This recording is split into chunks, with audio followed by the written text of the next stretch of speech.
श्री स्वामी समर्थ, जय जय स्वामी समर्थ. स्वामींचं नाव घेऊन आजच्या ह्या नवीन व्हिडिओला सुरुवात करते. हिंदू धर्मात गणपतीला प्रथम पूजनीय देवताचा दर्जा प्राप्त आहे. कोणत्याही शुभ कार्याची सुरुवात ही गणेश पूजनाने केली जाते. गणपतीला संकष्टी आणि विनायक चतुर्थी तिथी समर्पित आहे. यंदा कार्तिक विनायक चतुर्थी मंगळवारी म्हणजेच 5 नोव्हेंबर रोजी आहे. शास्त्रानुसार विनायक चतुर्थी जेव्हा मंगळवारी येते तेव्हा तिला अंगारकी चतुर्थी म्हणतात. अंगारकी चतुर्थीचे व्रत केल्याने मंगळ दोष नाहीसा होतो, तसेच सर्व प्रलंबित कामे गतिमान होतात. तुम्हाला मंगळ दोषाचा त्रास होत असेल तर कार्तिक महिन्यातील विनायक चतुर्थीचे व्रत करा आणि गणेशाची विधिवत पूजा करा. अंगारकी विनायक चतुर्थी हा योग वारंवार येत नाही. याबाबत मुद्दल पुराण आणि तसेच गणेश पुराणात संदर्भ आहे. अंगारक म्हणजे मंगळ ग्रह, जो निखाऱ्यासारखा लाल भडक दिसतो. त्याने भारद्वाज ऋषींकडून गणेश मंत्र घेतलं आणि गणरायाची उपासना केली. त्याच्या उपासनेवर प्रसन्न होऊन बाप्पांनी त्याला आशीर्वाद दिला की माझ्या जन्माची तिथी चतुर्थी होती, म्हणून मंगळवारी येणारी चतुर्थी तुझ्या नावाने अर्थात अंगारकी चतुर्थी म्हणून ओळखली जाईल. अमंगळ समजल्या जाणाऱ्या मंगळ ग्रहाला ज्या वरद विनायकाने पावन केले त्या विनायकाने आपलंही उद्धार करावा, ह्या हेतूने अंगारकी चतुर्थीचे व्रत हे केले जाते. हे व्रत केल्याने वर्षभरातील सर्व चतुर्थी व्रत केल्याचे फळ मिळते. तसेच मंगळ ग्रहाची आणि खुद्द गणपती बाप्पांची आपल्यावर कृपादृष्टी होते. या दिवशी आपल्याला पूजा तर करायची, सेवा तर करायची, पण त्याचबरोबर काही विशेष उपायसुद्धा करायचे आहेत. आणि म्हणूनच अंगारकी विनायक चतुर्थीच्या दिवशी प्रत्येक आईने आपल्या मुलांच्या उज्ज्वल भविष्यासाठी हिरव्या मुगांचा अतिशय प्रभावी उपाय करायचा आहे. हा उपाय केल्यामुळे आपल्या मुलांना प्रत्येक क्षेत्रामध्ये भरभरून यश हे प्राप्त होणार आहे. जर ते अभ्यास करत असतील तर त्यांना केलेला अभ्यास लक्षात राहील, किंवा ते नोकरी किंवा व्यवसाय करत असतील तर त्यामध्ये त्यांना भरभरून यश हे प्राप्त होणार आहे. अतिशय प्रभावी असा हा उपाय, ज्याबद्दल सविस्तर आणि महत्त्वाची माहिती मी तुम्हाला या व्हिडिओमध्ये देणार आहे. तर व्हिडिओ पूर्ण पहा. आणि जर तुम्ही माझ्या चॅनलवर नवीन असतील तर चॅनलला सबस्क्राईब करा आणि शेजारी बेल आयकॉनसुद्धा प्रेस करा, जेणेकरून तुम्हाला माझ्या नवनवीन व्हिडिओचं नोटिफिकेशन हे मिळत राहील आणि तुम्ही एक पण व्हिडिओ मिस करणार नाही. अंगारक विनायक चतुर्थीच्या दिवशी सकाळी आपल्याला लवकर उठून स्नान करायचे. स्नान केल्यानंतर आपल्याला स्वच्छ वस्त्र हे परिधान करायचे. त्यानंतर सर्वप्रथम आपल्याला देवघरामध्ये दिवा हा प्रज्वलित करून घ्यायचा आहे, कारण कोणतीही सेवा किंवा कोणताही उपाय जो आहे तो आपल्याला अग्नीच्या साक्षीने करायचा आहे. त्यानंतर आपल्याला सूर्यदेवांना जल हे अर्पण करायचं आहे. तसेच गणपती बाप्पांची विधिवत आपल्याला पूजा ही करून घ्यायची. गणपती बाप्पांच्या मूर्तीला आपल्याला तामणामध्ये घ्यायचं आहे आणि त्यांना तुम्ही पंचामृताने किंवा जलाभिषेक हा करू शकतात. अभिषेक करताना तुम्ही अथर्व शीर्षमचं पठण करू शकतात, किंवा तुम्ही ओम गण गणपते नमः या मंत्राचा 108 वेळा जप करू शकतात. आता 108 वेळा तुम्हाला शक्य नसेल तर तुम्हाला 11 वेळा तरी जप करायचं. त्यानंतर हे जे तीर्थ आहे ते आवर्जून आपल्याला आपल्या मुलांना प्यायला द्यायचं. असं केल्यामुळे आपल्या मुलांच्या बुद्धीमध्ये वाढ होते. त्यानंतर गणपती बाप्पांच्या मूर्तीला पुसून पुन्हा त्यांच्या स्थानावर ठेवायचं आहे. त्यांना धूप, दीप, अगरबत्ती, हळद, कुंकू, अक्षदा अर्पण करून घ्यायचे आहेत.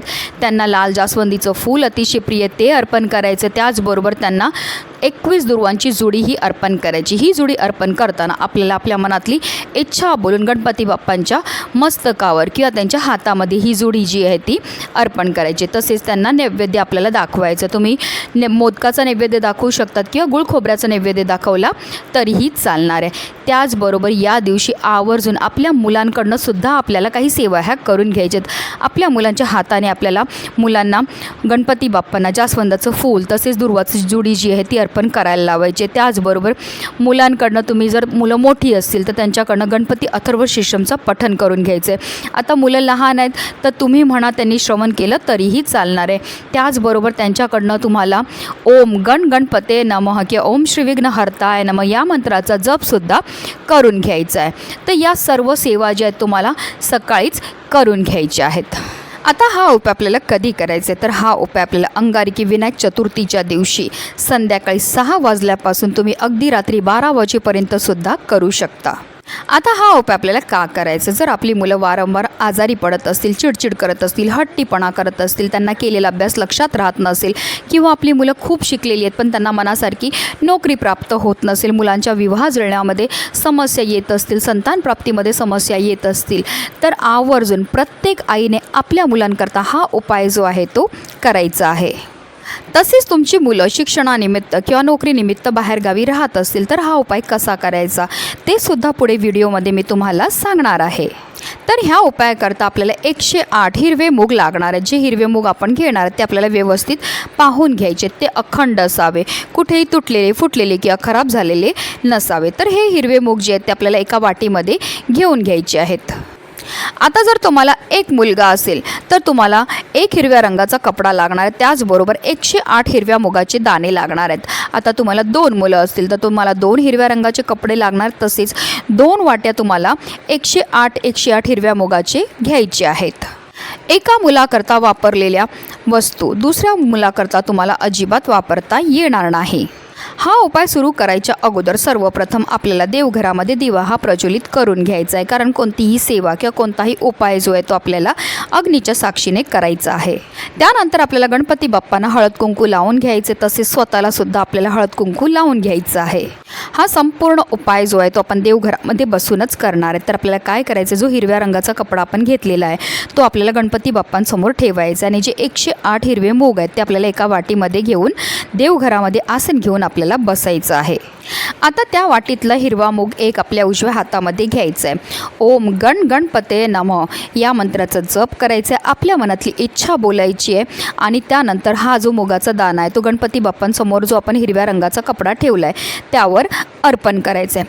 पुन्हा आपल्याला दुसरा हिरव्या मुगाचा दाणा घ्यायचा आहे. ओम गण गणपते नमः या मंत्राचा जप करायचा आहे, आपल्या मनातली इच्छा बोलायची आहे आणि त्यानंतर तो दाणा जो आहे तो हिरव्या रंगाच्या कपड्यावर ठेवायचा आहे. अशा रीतीने आपल्याला 108 वेळा ओम गण गणपते नमः या मंत्राचा जप करायचा आहे, 108 वेळा आपल्या मनातली इच्छा बोलायची आणि 108 वेळा ते दाणे जे आहेत ते आपल्याला त्या हिरव्या रंगाच्या कपड्यावर अर्पण करायचे आहेत. आता हे 108 मूग जे आपण हिरव्या रंगामध्ये कपड्यामध्ये ठेवलेले आहेत त्याची आपल्याला एक पोटलीही तयार करून घ्यायची आणि काही वेळाकरता ही पोटली आपल्याला तिथेच गणपती बाप्पांच्या चरणाजवळ ठेवायची आहे. त्यानंतर आपल्याला हात जोडून मनोभावे गणपती बाप्पांना आपल्या मुलांच्या आयुष्यामध्ये असणारे जे दुःख आहेत, दोष आहेत, संकट आहेत, विघ्न आहेत ते दूर करण्याकरता मनोभावे प्रार्थनाही करायची आहे. आता काही वेळाकरता ही पोटली जी आहे ती गणपती बाप्पांजवळच ठेवायची. त्यानंतर ती पोटली तिकडनं आपल्याला उचलायची आहे आणि आपली मुलं जिथे झोपतात तर त्यांच्या उशाखाली आपल्याला ही पोटली नेऊन ठेवायची. आता तुम्हाला एक मुलगा असेल तर तुम्हाला एक पोटली आपल्या मुलांच्या उशाखाली नेऊन ठेवायची. आता 2 मुलं असतील तर 2 मुलांकरता वेगवेगळ्या 2 पोटल्या जे त्यांच्या उशाखाली नेऊन आपल्याला ठेवायच्या आहेत. आता काही कारणास्तव तुमची मुलं शिक्षणानिमित्त किंवा नोकरी व्यवसायानिमित्त बाहेरगावी राहत असतील तर हा उपाय आपल्याला कसा करायचा. ज्याप्रमाणे आपण 108 हिरव्या मुगाची पोटली ही तयार केली आहे तशीच तुम्हाला ती पोटली तयार करायची आहे आणि तुमच्या मुलांची एखादी वस्तू असेल किंवा त्यांचा फोटो असेल त्याच्यासमोर ही पोटली जी आहे ती संपूर्ण रात्रभर आपल्याला तशीच ठेवायची आहे. आता दुसऱ्या दिवशी उठल्यानंतर तुम्हाला स्नान करायची आहे, देवपूजा करून घ्यायची आणि त्यानंतर मुलांच्या उशाखालची जी ती पोटली आहे ती उचलायची आहे आणि ती पोटली घेऊन जायचं आहे आपल्या जवळ असणाऱ्या गणपती बाप्पांच्या मंदिरामध्ये जाताना आवर्जून गणपती बाप्पांना प्रिय असणाऱ्या वस्तू घेऊन जा. मंदिरामध्ये गेल्यावर सर्वप्रथम गणपती बाप्पांसमोर आपल्याला एक दिवा हा प्रज्वलित करून घ्यायचा, त्यांना हळद कुंकू अक्षदा अर्पण करून घ्यायचे, जास्वंदाचं फूल, दुर्वा, त्याचबरोबर जर तुम्ही मोदक बनवले असेल तर ते घेऊन जा किंवा गुळ खोबऱ्याचं नैवेद्य तरी तुम्हाला गणपती बाप्पांना अर्पण करायचं आहे. आणि त्यानंतर ही जी पोटली आहे ती आपल्या मुलांची इच्छा की आपल्या मुलांची काही समस्या असतील त्या बोलायच्या आहेत आणि गणपती बाप्पांच्या मस्तकाला लावायचं आणि त्यांच्या चरणावर अर्पण करायचं आहे. अंगारिके विनायक चतुर्थीच्या दिवशी हा उपाय करण्याला विशेष महत्त्व हे दिलं जातं. हा उपाय केल्यामुळे आपल्या मुलांच्या आयुष्यामध्ये असणारे सर्व दुःख, सर्व विघ्न, सर्व दोष साक्षात गणपती बाप्पा दूर करतील आणि त्यांना प्रत्येक क्षेत्रामध्ये भरभरून यश प्राप्त होणार आहे. म्हणूनच व्हिडिओ जास्तीत जास्त लोकांपर्यंत शेअर करा जेणेकरून प्रत्येकाच्या आयुष्याचं कल्याण हो हीच मनामध्ये इच्छा. श्री स्वामी समर्थ. जय जय स्वामी समर्थ.